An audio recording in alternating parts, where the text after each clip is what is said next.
시편 113편 1절에서 9절, 오늘 10월 2일 토요일에 우리에게 주시는 하나님의 말씀입니다. 내일이 또 주일인데요.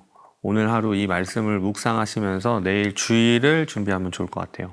또 우리 주일에 하나님께서 우리 예배 가운데 주신 은혜를 또 사모하면서 오늘 하루 예배를 준비하면서 지낼 수 있기를 바랍니다. 시편 113편 1절에서 9절인데요. 한번 쭉 읽어보시고 이 내용 관찰을 시작하면 좋을 것 같습니다. 1번입니다.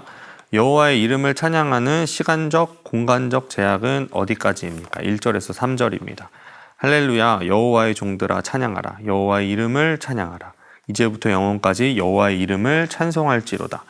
해 돋는 데에서부터 해 지는 데까지 여호와의 이름이 찬양을 받으시리로다.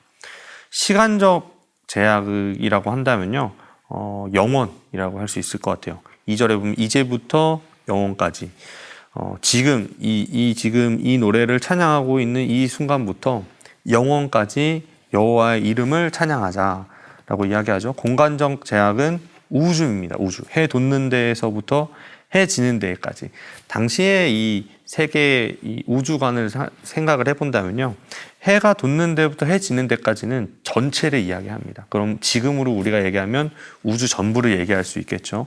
모든 공간에서, 모든 하나님이 지으신 모든 공간에서 하나님의 이름을 찬송하자라고 이야기를 하고 있는 겁니다. 두 번째 질문입니다. 하나님의 높으심에 대해 어떻게 표현하고 있습니까? 4절에서 6절입니다. 여호와는 모든 나라보다 높으시며 그의 영광은 하늘보다 높으시도다. 여호와 우리 하나님과 같은 이가 누구리요? 높은 곳에 앉으셨으나 스스로 낮추사 천지를 살피시고. 하나님의 높으심에 대해서 설명할 때 모든 나라가 있습니다. 모든 나라. 모든 나라, 각 나라에 있는 그 영광, 부귀, 존귀, 그 대단한 업적보다도 하나님의 나라, 하나님이 가장 높으시다라는 말을 하고 있죠. 그러면서 여기에 하나님의 영광은 하늘보다 높으시다라고 했습니다. 사람이 닿을 수 없는 그 하늘보다 높고 높으신 하나님의 영광을 지금 이야기하고 있는 거죠. 그러니까 한마디로 하나님을 찬양하자라는 이 이야기가, 우리가 찬양하는 그 하나님은 우리의 말로도 다 담을 수 없고 형언할 수 없는 그 높으신 하나님의 영광을 함께 찬양하자라는 겁니다. 세 번째 질문입니다. 하나님께서 스스로 낮추셔서 살피시는 자들은 어떤 자들입니까? 7절에서 9절인데요. 가난한 자를 먼지 더미에서 일으키시며 궁핍한 자를 거름 더미에서 들어 세워 지도자들, 곧 그의 백성의 지도자들과 함께 세우시며 또 임신하지 못하던 여자를 집에 살게 하사 자녀들을 즐겁게 하는 어머니가 되게 하시는도다. 할렐루야. 아멘. 여기 보면 그 살피시는 자들, 하나님께서 살피시는 자들이 누구냐면요, 첫 번째는 가난한 자입니다. 두 번째는 궁핍한 자고요. 세 번째는 임신하지 못한 자입니다. 이 세 부류라고 얘기할 수 있는, 이 성경에 자주 등장하죠. 가난하고 궁핍한 자, 어려움에 처한 자, 과부, 또 여기는 임신하지 못한 자들이죠. 하나님께서 스스로 낮추셔서 천지를 살피시는데요, 이 천지를 살피시면서 하나님은 이들을 함께 보신다는 겁니다. 이렇게 어려운 사람들에게 하나님은 찾아가셔서 당신의 사랑을 그들에게 보여주신다는 거죠. 연구와 묵상입니다. 하나님께서 스스로 낮추셨다는 말씀이 세상을 사는 자들에게 주는 뜻이 무엇인지 묵상해 봅시다. 아까 우리가 하나님께서 스스로 낮추셔서 살피는 자들이 가난한 자, 궁핍한 자, 임신하지 못한 자라고 이야기했습니다. 하나님께서 세상을 사는 자들에게 내가 스스로 낮춰서 너희들과 함께 한다라는 이 말은요, 그냥 단순히 하나님께서 하늘에 앉으셔서 이 천지를 그냥 다스리고 보고 계신다라는 이게 아니라요, 적극적으로 우리에게 그 사랑을 나타내 보이셨다라는 겁니다. 우리가 잘 알고 있는 성육신이죠. 직접 이 땅에 오셔서 사람의 몸을 입고 태어나셔서 성장하시고 모든 하나님의 그 일들을 다 지키시며 율법도 지키셨죠. 완성하시고 십자가에 달려 죽으시고 부활하셔서 승천하신 것까지, 이 모든 적극적으로 인간을 사랑하셨다는 것을 직접 보여주신 겁니다. 이게 얼마나 우리에게 큰 은혜인지 우리가 생각을 해봐야 되는데요. 그냥 하나님께서 인간이 되셨다, 이 정도가 이렇게 생각해 보면 좋을 것 같아요. 우리가 개미가 되었다. 개미가 되어서 직접 뭐라 그럴까요? 먹을 것도 가지러 왔다 갔다 해야 되고요.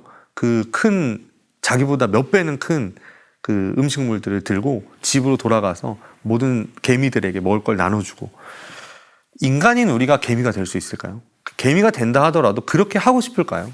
그런데 하나님께서는 직접 자신을 낮춰서 벌레만도 못하다고 고백하는 우리의 삶이잖아요. 이 삶을 직접 살아내셨습니다. 심지어는요, 예수님은 하나님이셨잖아요. 그럼에도 불구하고 예수님도 성령의 능력을 받으셔서 이 삶을 살아가셨어요. 성령이 함께 하셔서 성령이 함께하는 삶으로 모든 인생을 사셨다는 겁니다. 적극적으로 인간을 사랑하셨다는 이 말이요, 우리에게는 정말 중요한데요. 우리는 때로는 하나님을 알려고 사랑한다라고 생각하지만 사실 하나님을 사랑해야 우리는 더 알 수 있습니다. 그분이 어떻게 우리를 사랑하셨는지, 우리가 하나님을 사랑할 때 그 참된 의미를 우리는 우리의 인생 가운데에서 깨달을 수 있다는 것이죠. 정말 엄청난 겁니다. 그냥 단순히 하나님이 인간이 되셨고 우리를 구원하시기 위해 우리와 똑같은 사람이 되셨다, 이 정도로만 생각한다면요, 우리는 그 하나님의 성육신의 은혜를요 아마 깊이 이해할 수는 없을 겁니다. 이것을 곱씹어보고 계속 묵상하다 보면요, 이게 얼마나 큰 은혜인지, 온 지구의 영광이 가득한, 온 우주의 영광이 가득한 그 하나님께서 인간이 되셨다는 이 사실이요, 얼마나 우리에게 큰 은혜인지 오늘 이 말씀을 읽으면서 한번 깊이 묵상해 보면 좋을 것 같습니다. 마지막 삶의 적용인데요, 나의 헌신이 절실하게 필요한 가난하고 궁핍한 곳이 어디인지 생각해 봅시다. 정말 중요한 성경의 주제인데요, 복음은 언제나 약자에게 갑니다. 복음은 언제나 약자를 통해서 일이 일어납니다. 우리가 성경에 보면 수많은 약자들을 하나님께서 사용하시죠. 그리고 하나님께서 이야기하시는 정의와 공의를 실천하는 일에 있어서 등장하는 사람들은요, 이 약자들입니다. 가난한 자, 궁핍한 자, 또 임신하지 못한 자. 오늘 임신하지 못한 자인데요, 이 임신하지 못하던 여자는요, 집에서 쫓겨났습니다. 그런데 그 사람을 다시 집에 살게 하시고 자녀들을 즐겁게 하는 어머니가 되게 하셨어요. 아이를 낳을 수 없는 여자가 아이를 낳게 된 거죠.